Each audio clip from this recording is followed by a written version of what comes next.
Joining us now to review some of the headlines of today's newspapers from around the world is our Rice News analyst, Emmanuel Efeni. Good morning, Emmanuel. Good morning, Ruben. Good morning, Tundu.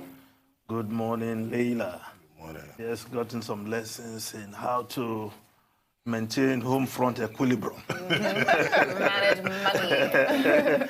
And your last question, I thought you were trying to get some tips ahead of time. You see, I just knew something had to be thrown in. Well, let's just go straight to the newspapers. This day newspaper, the lead story, PDP reclaims Bayelsa as Supreme Court sacks APC's governor-elect. INEC to rework poll results to determine replacement. Ruling party rejects verdict, says no governor in Bayelsa. Opposition party welcomes judgment, insists on Imo. Of course, is the story dominating all major newspapers in Nigeria. Daily Sun, as Supreme Court voiced victory of Governor-elect Lion. Confusion, tension reign in Bayelsa. Oshomole, nobody will be sworn in as governor. Stop making remarks that will destabilize Nigeria. Nyesom Wike replies. Well, the Nation newspaper, Lion out, jury hopeful, as INEC reviews judgment. Supreme Court nullifies Bayelsa governor-elect's victory, while the Daily Independent, PDP jubilates as Supreme Court sacks APC governor-elect deputy. Tinubu other APC leaders shocked. Ruling perverse, unjust, unacceptable. That's Professor Ishe Sadi. We have no choice but to accept verdict. Tony Momo, nobody can be sworn in as Governor Oshomole. Yes, Ruben, all morning you've been discussing this story. Yes, I saw Kola Ologbodinyo's face. Quite a contrast from the last time he appeared after the Imo judgment. Well, the way of politicians. He's jubilant today, and but the crux of the matter, I think you hit the nail on the head. The votes we are talking about, and I think the lawyer Libros also stressed that it's minus what the APC got, because that the court judgment, the Supreme Court just affirmed the position of the lower court, which ruled ab initio that APC cannot be on the ticket because of that dodgy certificate of the running mate, rather. Now, it was bad enough, Ruben, you know, we've complained on this. We've bemoaned the low qualification for anybody to run for governorship. Then to not have a dodgy certificate in that low qualification, I mean, thank goodness for the Supreme Court ruling that dodgy certificates, people with dodgy certificates, I think will be more careful. To validate with yes, affidavit. No, such persons should not come near public office. Well, the additional point to be made is as follows. One, that political parties, we hope, are learning lessons from the various rulings coming from the Supreme Court as part of the fallout of the 2019 general elections. In the case of Zamfara State, the issue is about, primaries, conducting party primaries and ensuring internal democracy. In, I think, Rivers also, the issue is about internal democracy. In this case, in Bayelsa, the issue is about ensuring due diligence in terms of persons that are put forward for various positions. Rather than being emotional, rather than engaging in lacrimal effusions, these political parties and their leadership should try to learn lessons from this.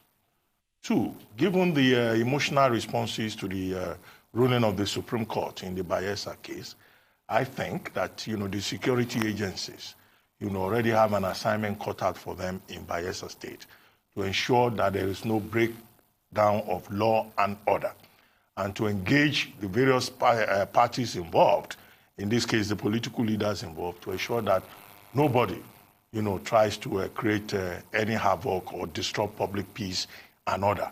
Duyedire and the PDP should be allowed to enjoy the fruits of the victory that has been awarded to them by the Supreme Court.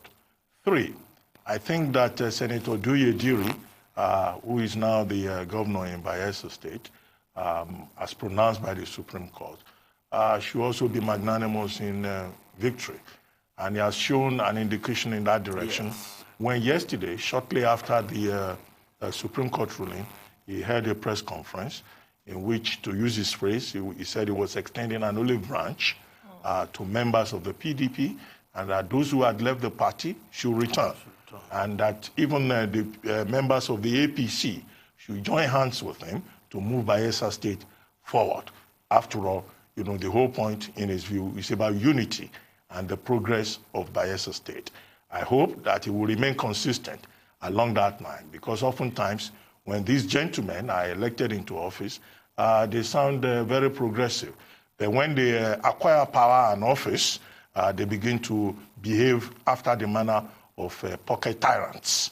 And we have seen so many examples across the country. The next thing to raise is there a category as a former governor-elect?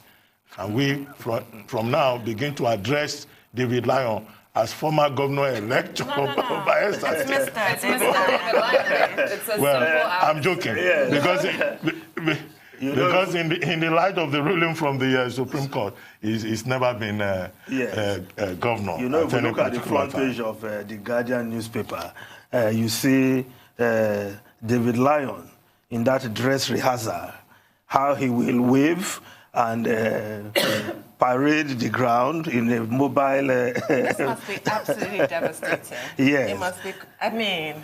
But really correct me if I'm wrong, wasn't it David Lyon? There was also the governor-elect that received an award for Governor of the Year. For Governor of the Year. And they gave us an for work not done. He hadn't even been inaugurated. But one more point, Ruben. You see, this the running mate, Biobara Kuma Dere Eremioyo, was not elected by anybody. He was appointed. Running mates are picked. So why the APC stuck to a man with such dodgy background? Maybe they didn't know until November 12th when that judgment came down, and the judgment was too late because the election was November 16th, and at the time they could not substitute him, the window had closed. So if they had been diligent or more stringent in vetting documents, this might never have happened at all. But his own misfortune in the court, has affected the principal, because as I said earlier, under Section 187, it's a joint ticket. It's a Siamese twin situation, and once one part of it is affected, then the other part is affected. I imagine that wherever he is, David Lyon will be saying, look, it was this deputy governor that stopped me. Who brought his bad luck? Yeah, it is. Who stopped him from getting to the promised land? Governor and deputies sink or swim together, which is why... His dodgy background. Yeah, when you see some governors treating their deputy like something that's stuck to their shoe, you really wonder. This should teach everybody a lesson. You have to appreciate your deputy. Well, if we may just look at the Daily Sun, front page, one story there. Community policing. IGP Southwest governors meet in Lagos. Yes, Southeast governors on their own, Ohaneze. Now, I think the story there is that the Southwest states, they have also now keyed into the community policing, saying that Amotekun will now be done on state basis, not as a regional network. And I think it's like some consultation seem to be working, because the IG was in the Southeast for a beating, and suddenly the Southeast governors dropped the idea of having a security network, opting to key in to the community policing effort of the federal government. And now, in the Southwest, the IG was here yesterday, and he met with the governors in Lagos, and they said, okay, Amotekun is now going to be state-based, no longer a regional security network. Well, so some consultation seemed to be going on, and everybody seemed to be aligning with one another. The principal argument is that the Constitution of Nigeria provides only for a federal police. It doesn't make provision for regional police.